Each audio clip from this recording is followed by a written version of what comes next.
لله أما بعد قال الله تعالى هل يستوي الذين يعلمون والذين لا يعلمون صدق اللہ العظیم۔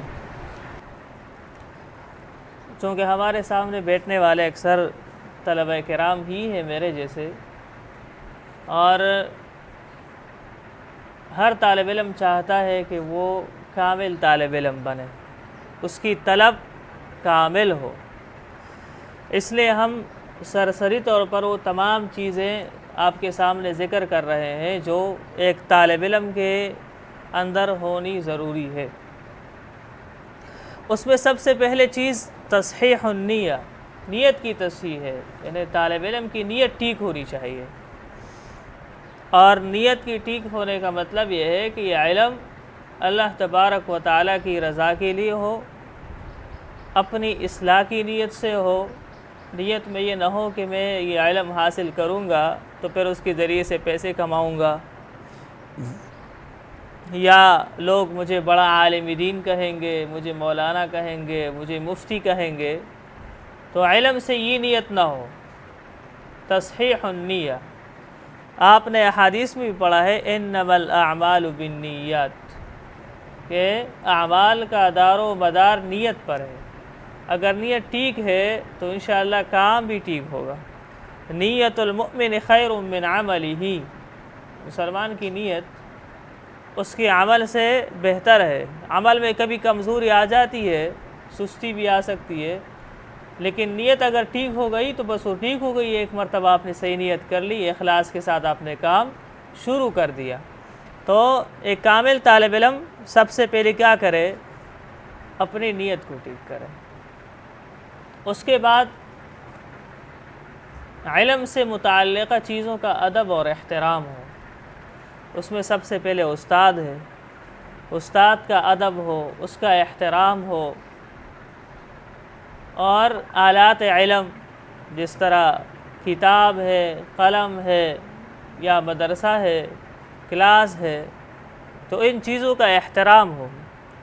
ادب اور احترام، وہ ادب کتاب کا بھی ہو، ادب استاد کا بھی ہو، ادب کلاس کا بھی ہو، ادب اور احترام اپنے کلاس کے ساتھیوں کے ساتھ بھی ہو، ان کے ساتھ بھی میل جول اخلاق کے ساتھ، ادب کے ساتھ، احترام کے ساتھ ہو۔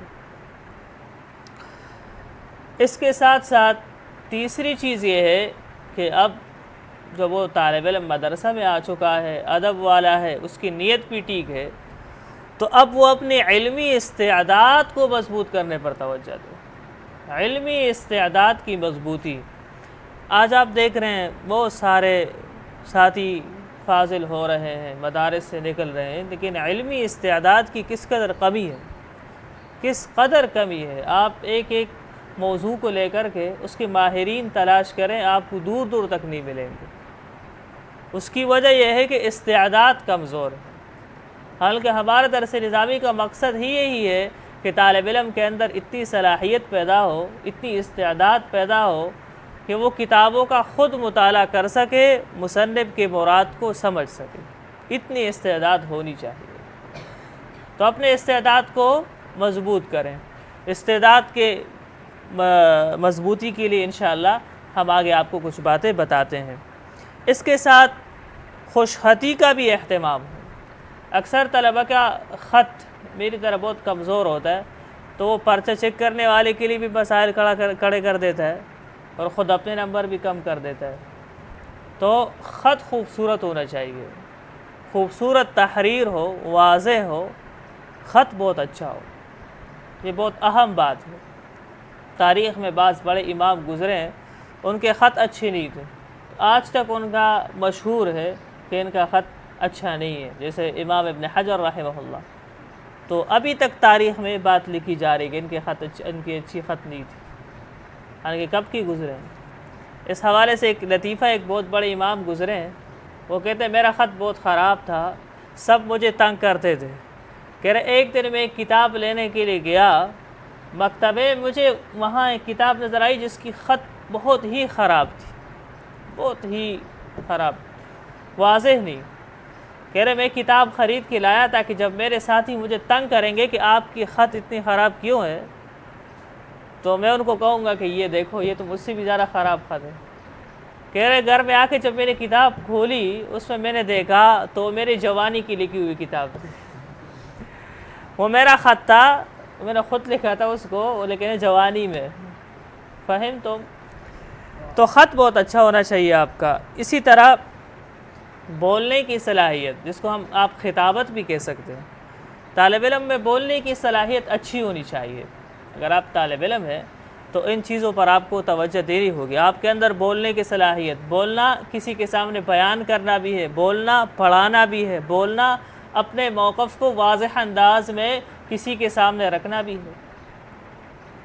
تو بولنے کی صلاحیت، آج دنیا میں بولنے کا دور ہے، لوگ سن رہے ہیں اور دیکھ رہے ہیں، پڑھنے والے کم ہیں، پڑھنے والے سب سے کم ہیں.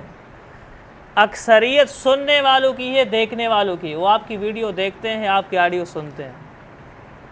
بیانات سننے والے آپ کو بہت سارے مل جائیں گے، کتاب پڑھنے والے آپ کو بہت کم ملیں گے. تو آپ میں بولنے کی صلاحیت ہونی چاہیے تاکہ آپ زمانے کے ساتھ ساتھ چلتے ہوئے اس کو مخاطب کر سکیں، لوگوں کو مخاطب کر سکیں. بولنے کی صلاحیت آپ میں ہونی چاہیے. اس کے ساتھ ایک اہم چیز جس سے عام طور پر بہت ہی غفلت رکھی جاتی ہے، غیر نصابی کتابوں کا مطالعہ. غیر نصابی کتابوں کا مطالعہ ایک طالب علم کے لیے لازمی ہے کہ اپنی درسی کتابوں کے ساتھ ساتھ وہ غیر نصابی کتابوں کا بھی مطالعہ کرے. یہ بہت اہم بات ہے. آپ نے نحو تو پڑھی، صرف پڑھا آپ نے، لیکن دنیا سے آپ واقف نہیں ہیں، تاریخ سے آپ واقف نہیں ہیں، سیرت سے آپ واقف نہیں ہیں، صحابہ کرام رضوان اللہ تعالی علیہم اجمعین کے حالات سے آپ واقف نہیں ہیں. تو آپ کس طرح کر لوگوں سے مخاطب ہوں گے، کس طرح آپ زمانے میں بات کریں گے؟ تو اہم بات ہے کہ آپ کا خارجی مطالعہ بھی ہو، غیر درسی کتابوں کا مطالعہ بھی ہو. اس کے بعد ایک افسوسناک بات وہ یہ ہے کہ قرآن کی تجوید آپ کی ٹھیک ہونی چاہیے. یہ اہم بات ہے، قرآن کی تجوید آپ کی ٹھیک ہونی چاہیے. بعض اوقات اچھے خاصے اہل علم حضرات ہوتے ہیں، لیکن جب وہ قرآن پڑھتے ہیں تو عجیب سا محسوس ہوتا ہے، بہت زیادہ شرمندگی ان کو بھی ہوتی ہے. تو اس پر کوئی زیادہ وقت ابتدا میں نہیں لگتا، بعد میں تو بہت وقت لگتا ہے اگر آپ سے وقت گزر جائے. لیکن جوانی میں اور خاص کر بچپن میں تو بہت ہی آسان ہے. زیادہ سے زیادہ 1 سال لگے گا آپ کو یا اس سے بھی کم. اپنے مخارج کو ٹھیک کریں، الفاظ کی ادائیگی، ان کی صفات کی ادائیگی. یہ بہت ضروری بات ہے کہ ہم علم کو، فنون کو تو توجہ دیں، لیکن قرآن کریم کی صحیح ادائیگی نہ ہو. یہ بہت افسوسناک بات ہے. لہذا تجوید پر آپ کی توجہ ہونی چاہیے. تجوید کا یہ مطلب نہیں کہ آپ تجوید کی امام بن جائیں، بس یہ کہ قرآن کریم کو جس طرح پڑھنا چاہیے اس طرح پڑھنے کی کوشش کریں. ظاہر آخری حد تک تو پہنچنا پھر بھی مشکل ہے. غیر نصابی سرگرمیوں سے بچنا، غیر نصابی سرگرمیوں سے بچنا. بعض طلباء تنظیمیں چلاتے ہیں، یونٹ چلاتے ہیں، جلسے جلوس کرتے ہیں. یہ ہمارا کام نہیں ہے. ہمارا کام پڑھنا ہے، ہمارا کام مطالعہ کرنا ہے، ہمارا کام تکرار کرنا ہے، ہمارا کام سبق کو یاد کرنا ہے. ہمارا کام جلسے کرنا نہیں ہے، جلوس کرنا نہیں ہے. ہم سیاست کے لیے نہیں آئے ہیں، ہم مدرسے میں پڑھنے کے لیے آئے ہیں. قرآن کو پڑھنے کے لیے، حدیث کو پڑھنے کے لیے، عربی زبان کو پڑھنے کے لیے ہم یہاں پر آئے ہیں. تو اس لیے غیر نصابی سرگرمیاں، اسی طرح غیر نصابی سرگرمی تو سب سے بڑی موبائل کا استعمال ہے.